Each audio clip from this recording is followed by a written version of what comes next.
For hoarders, it's not that they want to be hoarders. It's because of circumstances, leading them to, without them realizing, become a hoarders themselves. So truly, every person has a story. Every person have a story. So we don't judge them like, okay, you are hoarders. There must be something that triggers them. So as a trauma, we are able to learn things through people experiences.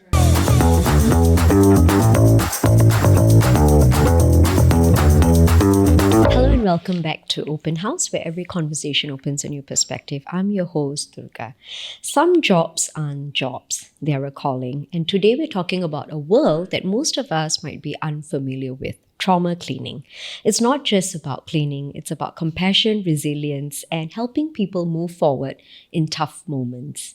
Today we have Mr. Rahman from DDQ Services, whose work is all about cleaning spaces and giving families and people closure. Mr. Rahman, thank you so much for joining us today. Thank you for inviting me. Yes, thank you, and for taking time today as well, right? So let's start, right? How did you start off in this career? When we first started doing this disinfection sanitization services, right, even for myself, I never heard of trauma cleaning. So all those while, whenever we think of death, like those crime scene, we would think that the police will handle it for us. The police will have their own agencies, to do the cleanup.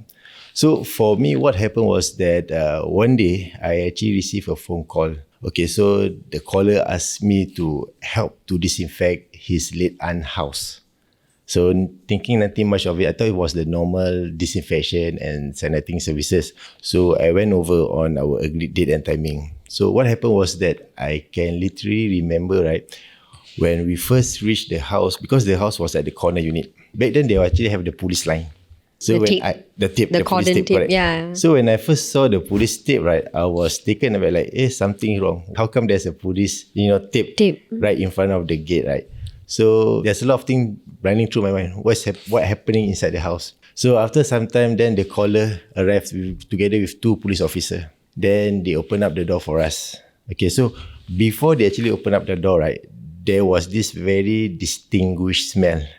A smell that it's kind of familiar, but at the same time, it's very weird. Okay. When I say familiar, because it smells of those, like those sambal belacan paste from afar. It smells something like that. But as you get nearer, the smell change. It changes to like something weird, something like lingering towards you, that kind of smell. So I feel like I want to vomit during that point of time. But I just have to control myself because I have to maintain my posture. I have to maintain my professionalism lah. So what happened, they just invite me go inside the house. Then they showed me towards the kitchen area. So that was my first experience seeing a blood. Okay, so I stood froze for a few seconds. I really don't know what to do. So what happened was that I told him that, okay, for this kind of case, right, I need to actually pour our chemicals first. Let the chemicals do their thing. Then tomorrow, we will start to do the cleanup, the actual cleanup. Okay. So the caller said, okay lah, makes sense, right? So we went back. So when I went back home, I take the opportunity to Google search. I remember that I typed how to remove blood stain. Then followed by how to remove dry blood. And Google search lead me to trauma cleaning.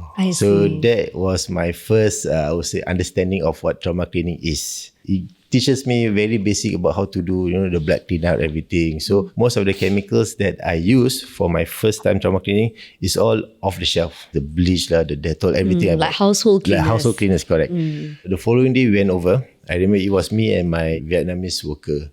So we went over. When we reached the house, right, we don't know what to do. So the first thing, because we saw that now the smell is already very different already. It's more chemically smell, a bit of soury smell, Oh, because you already poured the chemicals. Yes, correct. So then I told myself, okay, never mind, we just do it. Okay, so we do it lah. So what happened was that we mopped the floor. So you just imagine the blood, when it covers only half the size of the kitchen, right? Because we do the mopping, it covers the entire kitchen. Yeah, so we kind of make it worse. So you just imagine, for us, normally our normal mopping for a kitchen would take maybe like half an hour.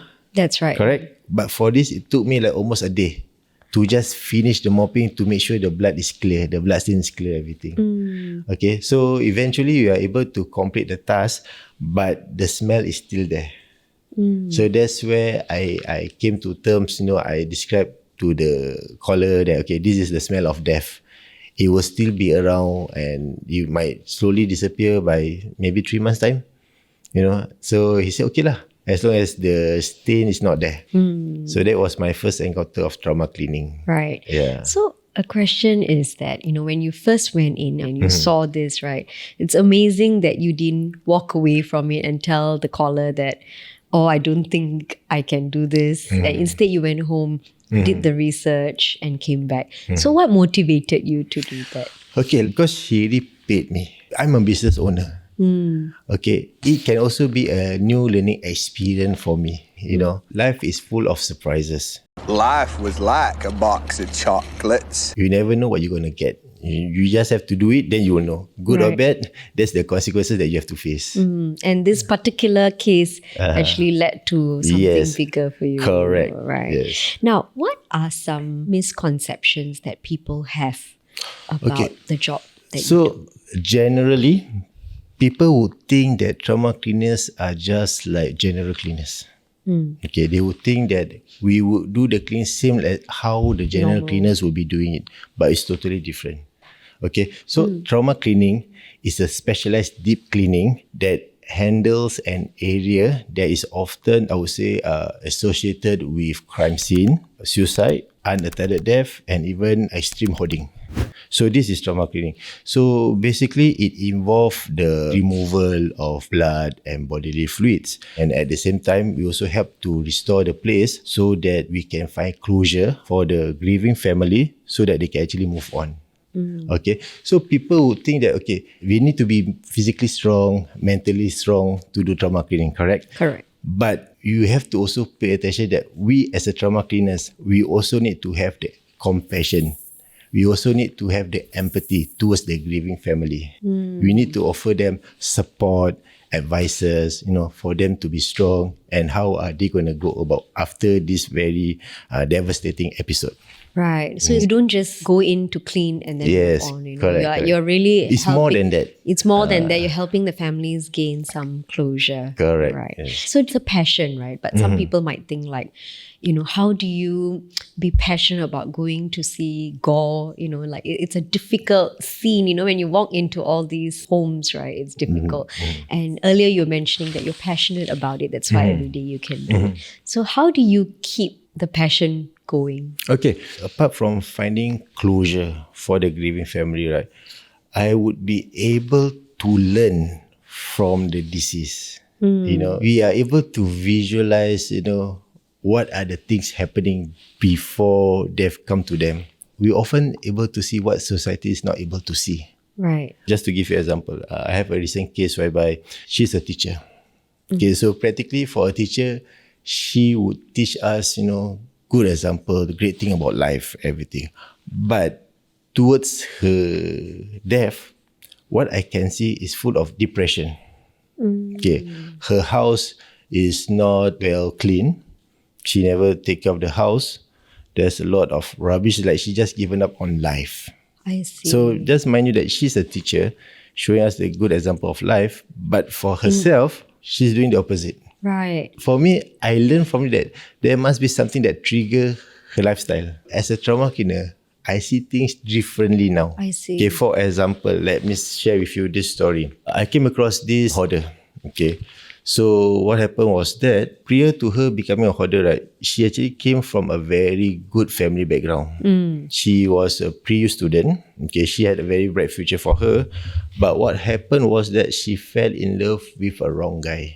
Okay, so the guy showed her the materialistic worldly affair. He portrayed that he's doing a very good life by living in a condo, have a very good car, very stable job. So end up they get married. So once they get married, right, what happened was that everything was just a showcase. The condo was a rental, the car was on lease, and he don't have a job. So he depends on his girlfriend to provide for him. And she didn't know. Yes. So what happened was that she became devastated lah. She regret marrying him, but nothing can be done because she already married her. Okay. So everything that she wants, she have to pay her own. So she have the habit of everything she buys, she keep for herself. because she knows the true meaning of money. So everything she keep. Until when the husband passed away, that hoarders thing, right? I would say that they are kind of like lurking deep inside her mind, slowly eating up herself without she realizing. So she keep on, collecting things. Eventually, the whole house is full of items that she collected. So what happened was that on that day, she picked up those items nearby her estate. So she opened up her main door. She just wanted to throw the item inside the house. But the house already full of items all the way to the ceiling. Okay, so the moment she opened the door, she threw the item, that pile of rubbish fall down on her. Oh my God, okay. Okay, so she's covered with her own rubbish. So it's just the main door, her and the rubbish. Okay, luckily the neighbor heard her cries. So the neighbors called the SCDF. So what happened was that the SCDF cannot open the door because she's stuck in between. So there's things right until the door. Yes, it's right until the door. So the only thing that the SCF can do is just to cut open the top part of the wooden door, clear the pile of rubbish before they can actually pull her out. But unfortunately, she died while she was on her way to the hospital. Or maybe she died in the hospital. Okay, so we were called to do the cleanup. Okay, so it took us from 7 days to fully complete everything. To clear out the To house. clear up. So based on this story, what I'm going to share is that, for hoarders, it's not that they want to be hoarders. It's because of circumstances, leading them to, without them realizing, become a hoarders themselves. So truly every person has a story. Every behind person it. have a story. So we don't judge them like, okay, you are hoarders. There must be something that triggers them.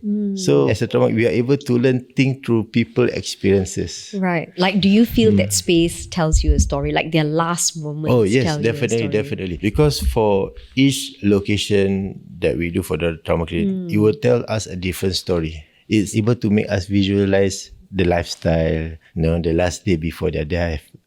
We're able to visualize. Yeah, so this sort of brings me back. I don't know if you've recently watched the Korean drama. It's called Move to Heaven, yes, on Netflix, yes. right? So it's quite amazing that they talk about trauma cleaning, right? And cleaners in the story. And in the show, they actually talk about how every disease has a story to tell. Yes. So is this Exactly. something like Yes. what you mentioned? Your question actually giving me goosebumps right now, because it's exactly the same sentiment, the same feeling that I have as a trauma cleaner. Because we don't only clean the deceased remains, everything. We also interact with the families. So during our interaction with the family, we are able to see the good side and the bad side of families. Right. For me, I'm doing the cleaning inside the room, and the deceased family was outside in the living room discussing about how should the deceased wealth be distributed in front of his wife and his children. So me as an outsider, when I hear this thing, it kind of like struck me like, where is your sensitivity towards the grieving family? You are talking about the distribution of wealth when the cleanup has not even been completed. And the cleanup is only one of the few steps. There are many steps, needs to be done for the grieving family. And here you're pressurizing them about the wealth. Where's your sensitivity? Right. There are so many mixed emotion, the good, the bad, everything. We as a trauma clinic, we are able to experience firsthand. Now, Mr. Rahman, what would be the hardest part of your job? I mean, there's so much that you see every day, and then, so much emotions, right? You see family members, you see the elderly, you see the hoarders. You take so much. What is the hardest part of your job? Okay, for me, personally, the hardest part would still be our safety. Your Ensuring safety. that my safety, my staff safety are met. Because for us as trauma cleaners, we are always at risk of having exposure to health risks, such as bloodborne pathogens. And that's in the air, or it's from the body? It can be both in the air, it can also be from the physical contact. Because very often, right, for the bodily fluids, they will actually attract pests, insects, The maggots. the maggots, everything. So we need to really protect ourselves. But in the beginning, you didn't actually wear PPE, right? Okay. In the beginning, what I wear, right, when my first time doing the trauma clinic, I wore the boots, I remember. Then I wear gloves, the dishwashing glove. And for my coverall, I wear a raincoat. All right. Were you afraid? Did you think that would be enough? I would think that it's not enough. In fact, when I reached home, right, I showered for very, very long. Literally every part I scrub, just keep on washing because of the trauma that I faced, the first time doing the trauma cleaning. During the cleanup, yes, that is our topmost priority, which is to ensure our safety. Because, for example, I was called to do this cleaning. Okay. So when we were about to start with this cleaning, because usually we actually ask for a death certificate. Okay. Okay, because we need to know that this is a recorded death. It's a registered death and the government is aware of the death. Okay, and then we also need to know what's the cause of death. It's very important. Okay. So what happened was that for this one, it actually stated as pending further investigation. Okay. So when we asked the family members, they say, they died due to natural causes. Okay, but why is it pending? Why is it pending? That's the question. Yeah. Because the death certificate is stated as pending further investigation. So no question asked. Maybe he should know better. But thankfully, when we reached the house, right, the brother was very honest. So he tell me, hey bro, actually my brother died of HIV. Even though I am fully suited with PPE, but it's my mental. Right. Anyone would be. Because I'm not prepared. Was that your first HIV case? That was my first HIV case, correct. So I told him, okay lah bro, next time you must tell me because it's just really not good, Even though we are fully suited, because, we would just create it as normal cleanup, trauma cleaning. But when we see that it's infectious, we are extra careful in whatever we are doing. So that's why you need to know. That's why we need to know what the cause of death correct, is. Yes. So did you carry on with it? Yes, we definitely. In fact, when we ask for death certificate, it's also legally trying to protect us. Okay, because just to share with you, I have a caller who actually called us wanting us to do trauma cleaning at his condominium. All right. Okay, but he has a very weird, strange request. He wanted us to put all our items inside the house, close all the windows, make sure the neighbors will not see that we are doing the trauma cleaning. And when we probed him, asking him why, he said he don't want his neighbor to be kipo. But I doubt so lah. So we asked him a lot of questions whether clearance by the police had been given. He said yes. Any death certificate, he said have, but he cannot give yet. So to me, it's a very big question mark. So we asked him question until he cannot answer. Then he just left the phone just like that lah, the inquiries hanging. Until a few days later, we read the news of a recent murder case whereby the girlfriend was actually murdered. I see.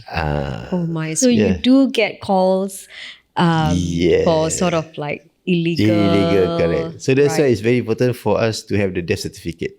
I see. And how do you feel every time once you finish the Okay, usually after every case we will definitely feel tired, but everything will go away once we have a conversation with the family members. We're helping them, then them sharing their stories, them thanking us. It really make my day. Right, they will feel very appreciated. Yes, especially when they see that the house is clean, like, oh my dear, you really help us a lot. We can never do this without you. That kind of gratitude that I receive, right? It really makes my day. Only a slight few, think that you should not do this. You should not do this? Like, how do you mean? Because it comes to money matters, Okay. Like they think that they have to pay this, whereby, why must I pay you to do this kind of cleaning? I can just leave it just like that, or I can just call just general cleaners to do the cleanup. Okay. Like they pay not from the heart. So but they are the ones who call you, right? No, sometimes another person will call, but the paymaster will be them. I see. And they will want to come down to see what we are doing. And question why do I have to pay you this money? Correct. And they can even say that I can actually do this myself. But there are a number of times whereby before they actually call us, they have tried cleaning up themselves, but the smell is still there. I so see. Eventually they still need to call us. Yeah, of course. Yeah, because you're trained to do it, yes, right? Do you have a personal connection to any case that you remember? Like any particular case that never left you at all? There was one case, I think it went viral. So the story was about a man, wanting to celebrate Hari Raya, but he was found dead Okay, it affected me personally because it was at the eve of Hari Raya. Oh, the eve of Hari Raya. Eve of Hari Raya. Okay. So while we are doing the cleaning, right, from the side view, I can actually see a pair of baju kurung, really prepared, To celebrate. to celebrate. But unfortunately, he's not able to celebrate. Death come before he is able to celebrate the joyous moment. Okay, same thing recently only. I also went over to a case whereby auntie, she really fully decorated her house for the Lunar New Year. She put all the red packets, the oranges. She really decorated her house very nice, but she's not able to celebrate the Lunar She New also died on the Year. eve. She also died, yeah. On the eve. Right. And how do you manage this emotionally on a day-to-day? Like, what do you do to stay happy? Happy, okay, very good. Okay, what I did was that because trauma cleaning teaches me about life and the reality of death, it makes me prepared more about death. We just take it life as a continuous journey for you to just walk on, move on. So whatever that I face, this is just part and parcel of life. The reality is that death will still be coming to you anytime. Yes, you may feel sad. You may feel happy, but they're just part and parcel of life. Was there ever a time where you felt like, my God, I can't do this? I would say thankfully, Alhamdulillah, never in my entire work, right, I did not complete the task. But I do have the feeling of giving up. Okay, but somehow it managed to stop me. Right. Why did you feel like giving up? Because it's too tiring. For example, the case of that guy who want to celebrate Hari Raya but is not able to, because it was very stressful. You have to face with the flooding inside the room. Then Flooding? The room? The room was flooded because there was a leakage from the kitchen and the water flowed towards the bedroom. So it flooded the entire room, even with all the mattress, everything. So when mattress filled with water is very, very heavy, then you can actually see the maggots swimming around. It's very tasty because no matter how much we try to absorb the water, right, it keep on flowing. So it's like never ending for us. The only way to stop is to call the town council. Then the town council to call their maintenance guy to stop it. So during that point of time, I was almost giving up already because tomorrow is Hari Raya. Yeah, and you were celebrating. Yeah, I celebrate. But I feel that I really cannot do this because it's never ending. Until my daughter said that, actually, we try lah. She said, don't give up. If you cannot do, never mind, I will do. So when she said that, I was like, okay lah, I will do it lah. At the end of the day, we managed to complete the task. So we started around 4+ in the evening. We ended almost 1+, 2+ in the morning. Wow. So almost 9 hours, like 8 hours. Almost there, yeah. Wow. Now, is there a particular case that you're often called for? So like a specific case, like more hoarder cases or more elderly or more suicide? So for me, the cases that I frequently get called for would be unattended death involving the elderly. Would you say it's on the rise now? Unfortunately, I have to say yes, it's on the rise. Because statistically, if I'm not mistaken, there are around 100,000 over plus elderly that are living alone right now. And that exclude the singles, those above 35 who are not married, who have their own house.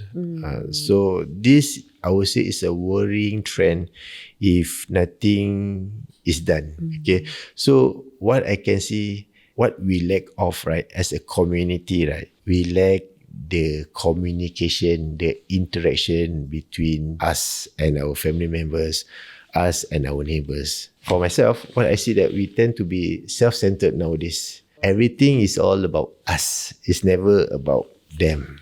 Like as if like the whole world owes us something. Right. Even for your neighbors, you wouldn't know what's your neighbor's name. Yeah. What are they doing? You know that when you go out, the door is closed. When you come back, the door is still closed. Yeah. Okay, but most of our cases, right, that involve trauma cleaning, it was the neighbors who actually prompted the police. Who called because of the smell, everything. So you just imagine, if let's say, rather than you call the police because of the smell, what if you change, you get to know your neighbors better. You were actually able to prevent such incident from happening. Because, for example, I know you very well. I know what time you're going out. I know your routine. But somehow today I find that your routine is a bit off. Then I'll check in on you. I will check on you. But that's not happening right now.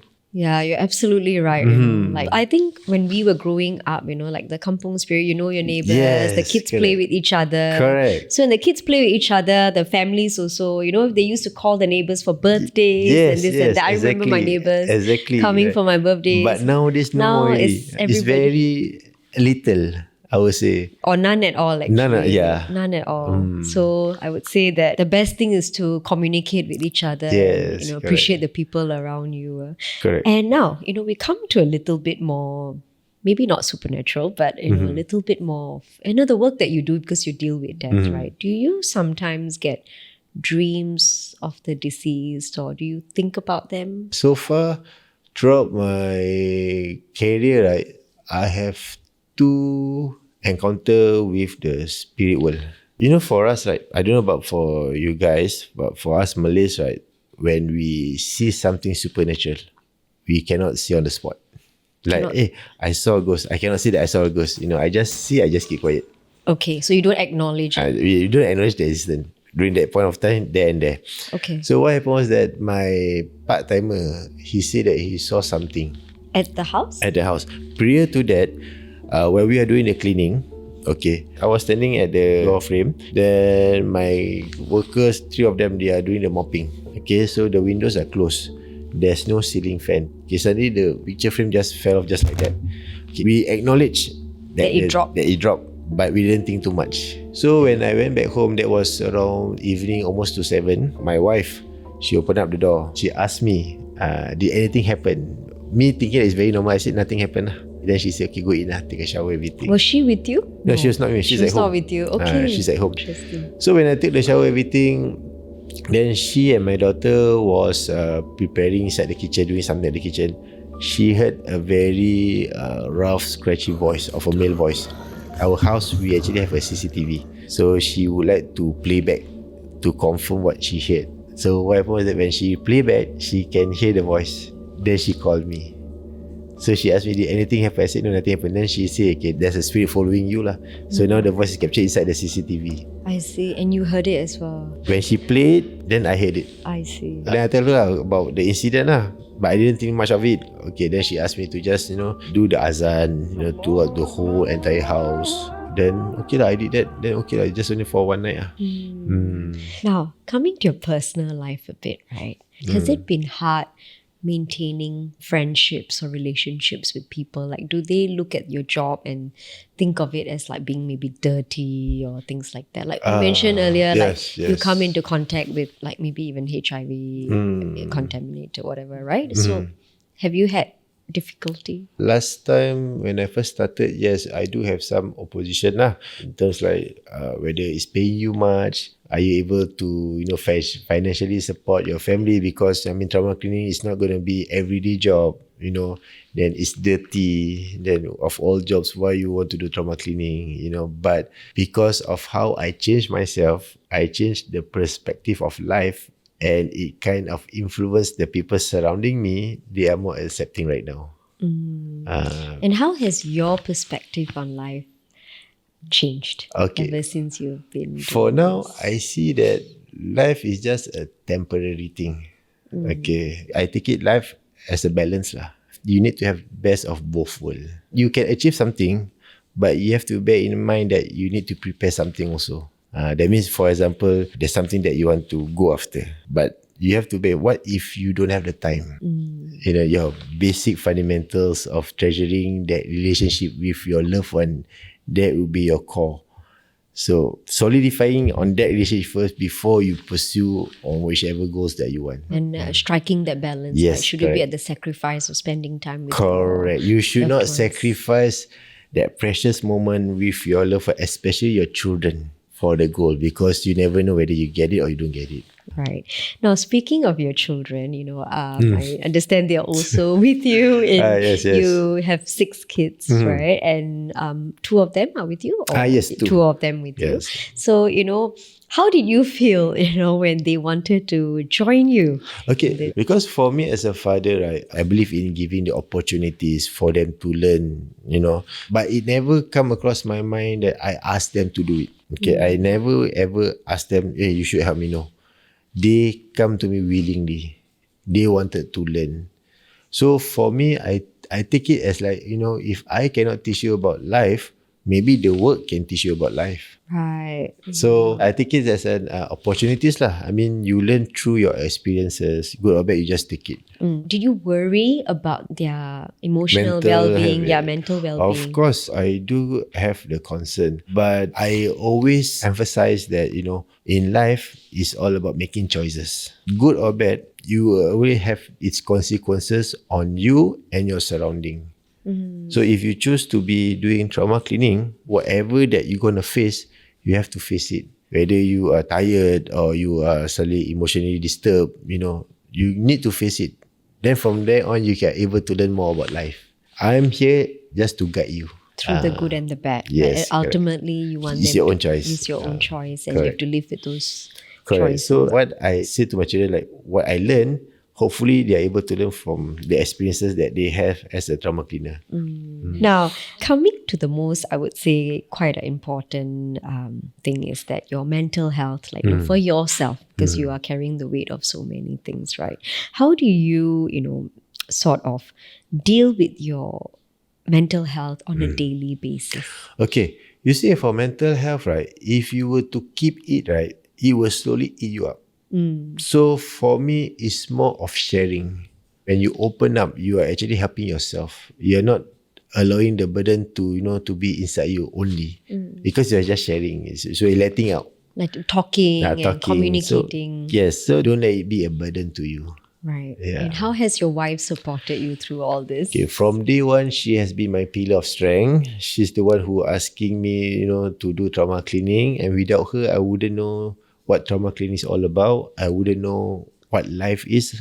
Yeah, she's my pillar of strength lah. That's why everywhere I go, I always bring my wife. Right. Yeah. So a huge shout out to your wife. Yeah.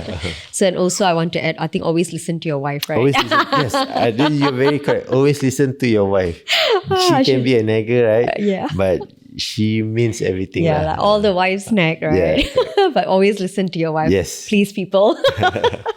No, so, in all seriousness, thank you so much, for being here. I think it's been very insightful, and it's a great opportunity for us to learn about the work that you do behind the scenes. I think after listening to your story and what you do, it's like a lot of appreciation for the work that you do. It's not easy. Thank And you. the closure that you give loved ones, I think that's the most important thing. So before, we end, what is one thing that you would like people to take away about the work that you do about trauma cleaning? Okay, so one thing that I want people to know is that for trauma cleaners, we are here not only to help you clean or restore, the place or areas. We are here to help you, to guide you towards your emotional journey. So we are more of like, hoping that we can share, your grief, So we know how devastating it is. So us as a trauma cleaner, we not only clean, but we also help, to ensure that your grief will actually find closure to it. Right.